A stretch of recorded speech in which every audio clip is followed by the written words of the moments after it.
Hi Aries, kumusta po? Hello po sa mga Aries.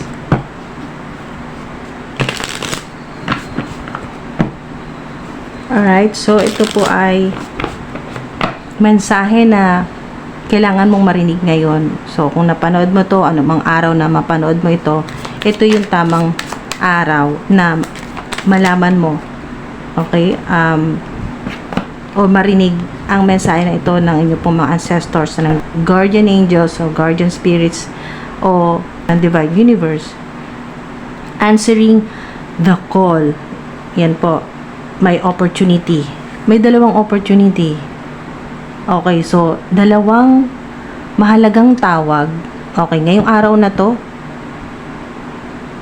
o bilang po kayo ng dalawang araw. Okay, pagkatapos yung mapanood ito, dalawang araw, within 2 days, merong dalawang tawag, napaka-importanteng tawag.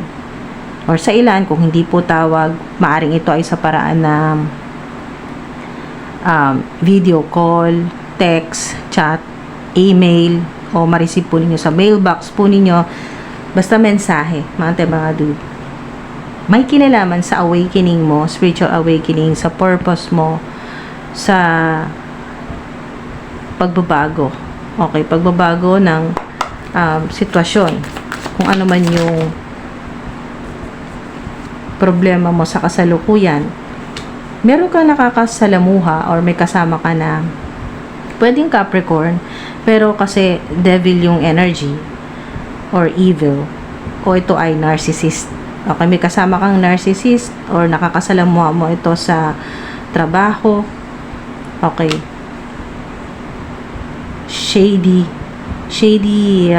personality, o ito yung kasi may chain or may binding, pwedeng binding spell, may ginawan ka ng binding spell para hindi ka makahiwalay sa tao na to, na narcissist or toxic talaga. So itong kung sino man po ito, Capricorn man or hindi, kahit anong sign, pero kasi specific ang Capricorn dito, mga dude, kung ang tao na to ay gustong gusto mo na talagang makaiwas, okay, o maputol na yung chain, maputol na yung or binding spell, kung ano man po itong ginawa sa inyo, binding spell, na hindi ka makawala sa ganyang partnership, o yung mabigat talaga, mabigat ang tao na to, kahit sa pera, pagkasama mo to mabigat talaga. Yung swerte na nagiging bato pa, parang ganun yung nangyayari. So kung gusto mo nang makaalis sa ganito o maputol na yung chain, yan po, ang makakatulong sa iyo ay water sign. Pag may kasama ka or may nakakasalamuha kang water sign ay Cancer, Scorpio, or Pisces. Sila yung para nagiging shield mo o protection mo sa kung sino man po itong negative or evil people, kasi hindi lang isa ito. May mga nakakasalamuha kang mga, ayan po, evil people, negative people, toxic, napaka-toxic, narcissistic, talagang laging may issue, laging may problema. Yung pagsama mo sa mga water sign or yung pakikisalamuha, pakikipag-usap sa mga water sign katulad po ng Pisces, Scorpio, o Cancer or Cancerian, yun naman ay yung magpapabalanse ng ganyan pong negative vibe o low vibration. So maganda na may 10 of cups ka, kasi kung nawalan ka, okay, 6 na buwan na o 2 buwan na, ay sobrang daming nawala sa'yo. Nalugi ka, nalugi sa negosyo, nagka-problema sa trabaho, napagastos ng malaki. Basta kung ano man po yung mabigat na problema, nagkasakit, or may family member na nagka-problema ng talagang matindi, ayan po, ay maganda na may 10 of cups. Rainbow din po, kung may makita kang rainbow, may marinig kang rainbow, may kanta or song na rainbow, yan po. Basta may kinalaman sa rainbow, or design po sa t-shirt na rainbow, keychain na rainbow, pictures or videos basta rainbow, mga ate, mga dude. Lahat ng mga yung mga hindi mo talaga nagugustuhan na nangyayari sa buhay mo, saan mang aspeto, sa pamilya, sa relationship, sa romantic relationship, yan po, sa love life, sa pera, sa trabaho. Basta ano man po yan na hindi nyo talaga nagugustuhan yung nangyayari, at kahit anong gawin mong solusyon ay mas lalo pang lumalala ang sitwasyon. Kung ganyan, mga dude, basta may lumabas na 10 of cups, ibig sabihin yan ay hindi ka na mamamroblema, hindi ka na kukulangan, sobra-sobra na to. Infinite abundance at wish fulfillment. Magiging masaya ka. Ngayong araw na to, magsisimula ang happiness. Ayan po, 10 of cups. Ganda yan, mga dude. 10 of cups. Healing. Ayan po, may reconciliation, mga dude. Perfect timing. Okay, ngayong araw na to, perfect timing na mawala na or makaiwas ka na. Baligtarin na natin tong devil kasi hindi ko talaga nagugustuhan yung energy niya. So, ito pong devil card, perfect timing na mawala na to. I-manifest nyo na rin po yan. Hilingin nyo na yan, i-release nyo na rin po yan. Ayun o, di ba? Kakasabi lang na i-release, i-let go nyo na yan. Kung ano man yung negative na nangyayari sa buhay po ninyo, hindi maganda, or ano man po itong curse, binding spell, money blockages na ginawa po sa inyo na kung sino man po itong tao or mga tao na ito, let go, release, bigay nyo na po yan sa Divine Universe para ma-transmute, ma-recycle na po yan na abundance po ninyo, lahat na po, abundance sa lahat-lahat na po yan, pera, sa kalusugan, sa pamilya, yan po, yung mga problema po ninyo sa lahat ng bayarin po ninyo, ayan po, may bahay. Yan po, hindi ka man agad-agad maging milyonaryo ngayon, pero perfect timing, mga dude, na hindi ka man maging milyonaryo agad-agad, pero ito po ay sign ng talagang makakabili ka ng bahay, ng properties.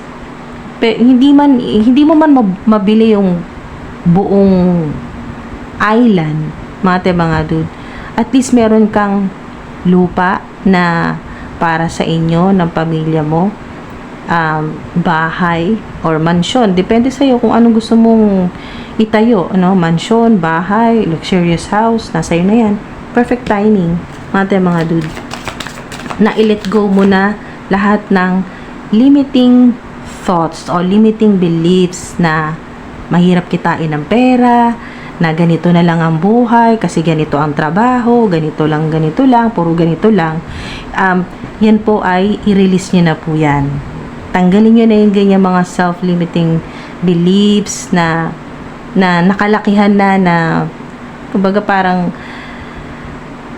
yung paniniwala ng mga nauna po sa inyo, yung mga matatanda po sa pamilya po ninyo, yung paniniwala na talagang mahirap kitain ng pera, yan po, na kung hindi ka anak ng mga sikat na or kilalang mga tao, ay hindi ka talaga yayaman. Hindi po ganon. Tanggalin nyo na po yung mga ganyang limiting beliefs, kasi may 10 of cups ka, may kakayahan ka, at napakalaki ng posibilidad na maging mayaman ka, milyonarya ka, o billionaire, nasa iyo na yan kung anong gusto mong i-manifest.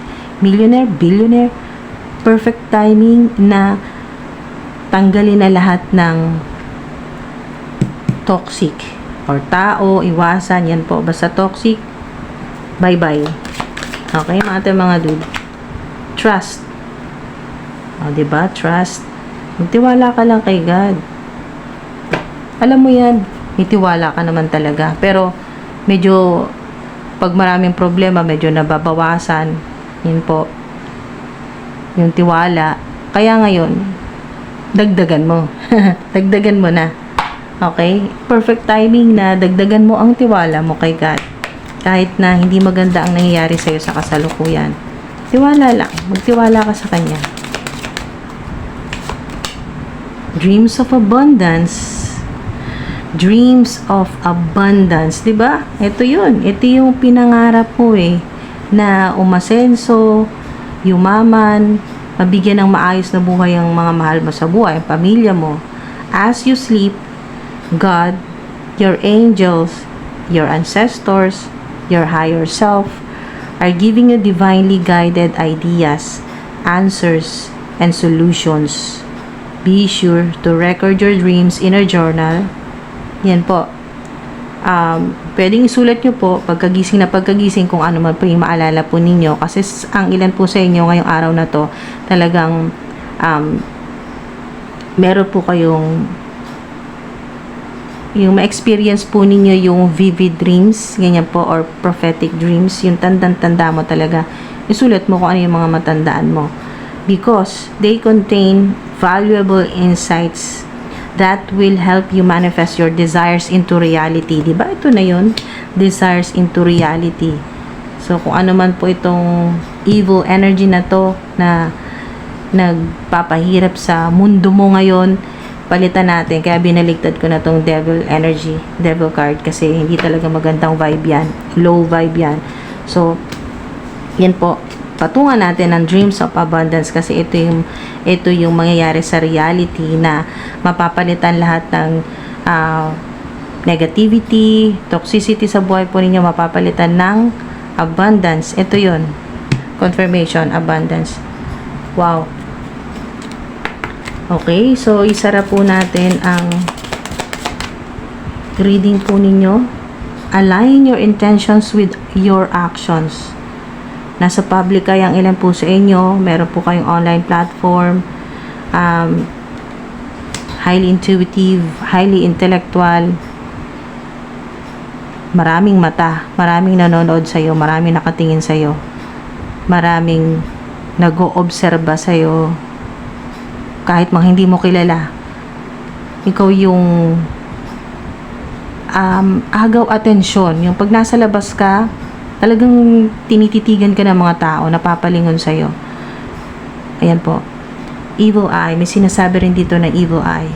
Maraming connection dito sa devil card na evil eye. Maraming nakatingin sa'yo na hindi lahat ng nakatingin sa'yo ay natutuwa sa'yo or humahanga sa'yo. Merong mga hindi maganda ang intensyon o yung iniisip. So, may connection din po sa yellow or yellowish. May sinasabi dito na mensahe na alam mo to, kung para sa itong mensahe na to, alam mo yung gustong sabihin sa'yo ng ancestor mo na yellow. Yellow. Specific yung yellow. Dilaw. Ayan po. So, kasi alam niya naman ang yellow or gold ay sign din po yan ng abundance, ng prosperity, ng enlightenment, ng liwanag, ganyan po. So, napakaganda naman sa inyo. At yung panaginip nyo na minsan ka nang nanaginip na maganda na yung buhay mo, yan po yung abundance po ninyo. Hindi lang yan sa panaginip. Sinasabi dito ay yung desires mo ay mangyayari sa reality. Yung minamanifest po ninyo habang natutulog po kayo, ginagawa na ng paraan ng mga guardian angels ni God, ng mga ancestors mo, yan po, ng higher self mo, yung mga kailangan mo sa reality. Pagising mo, ano yung mga kailangan mo? Sagot, solusyon, paggaling, yun po, healing, paggaling ng mga kung ano yung masakit sa katawan mo o yung mga hindi magandang nangyayari sa physical body mo. Yan po mga dude. Or kung yung mga hindi magandang nangyayari sa energy field sa paligid po ninyo, sa mga nakakasalamuha po ninyo. Yung parang hindi ka komportable, hindi maganda yung vibe. So, yun po ay magkakaroon ng solusyon. Habang natutulog ka, ginagawa na yan ng paraan. Yan po. Ng divine universe ni God, so to speak. May nakabantay sa'yo.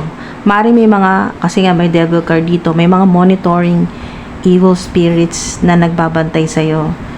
tinitingnan kung ano yung mga pinagagawa mo, kung paano ka umaasenso, kung paano mo nasusolusyonan yung mga problema mo. Yan po, mga dude. Basta ngayon, kailangan mas naka-align ang intentions mo sa actions mo. Kung ano yung iniisip mo, yun din yung gawin mo. Iwasan po ninyo na iba yung iniisip mo sa ginagawa mo. Kailangan ngayon nasa alignment talaga. Kung ano yung intention mo, yun yung gawin mo. At ginagabayan po kayo ng mga divine beings, kaya huwag kayong mag-alala. Malalaman mo at malalaman ang mga solusyon, ang mga sagot na kailangan mo. Yan po mga dude. Sa paraan, sinasabi dito ng mga divine beings, malalaman mo ang sagot o ang solusyon o kung ano hinahanap mo, malalaman, makikita mo. Ibibigay yan sa'yo ng Divine Universe sa paraan na maiintindihan mo na yan ay galing talaga sa Kanya at hindi dito sa devil or sa mula sa dark forces, yung mga dark entities. Yan po ay bibigyan ka ng awakening. Yan o, awakening. Magigising ka. Magigising ka. Yung ibig sabihin ng gising dito ay spiritual awakening. Yan po mga dude. Magigising ka na nagpapasalamat. Yan po, gratitude. Nagpapasalamat sa Divine Universe, kay God, sa mga ancestors mo, sa mga guardian angels mo. Magpapasalamat ka dahil matatanggap mo at maiintindihan mo. Kung ano yung kailangan mo, matatanggap mo. Kung ano yung yung magbibigay sa'yo ng clarity, yan po, matatanggap mo at maiintindihan mong galing ito kay God o sa Divine Universe. Or sa panaginip, kasi dreams of abundance, maaring idaan sa panaginip na tinatawagan ka ng mga anghel, tinatawagan ka ng Divine Universe, na gawin mo na kung ano yung nasa isip mo. Sagutin mo ang tawag. Sagutin mo ang tawag ng Divine Universe. May kinalaman sa awakening, may kinalaman sa purpose po ninyo. So, yun po. Let go and let God. Kasi may trust dito. Let go and let God. Ate mga dude. Ingat po. Maraming salamat po mga dude.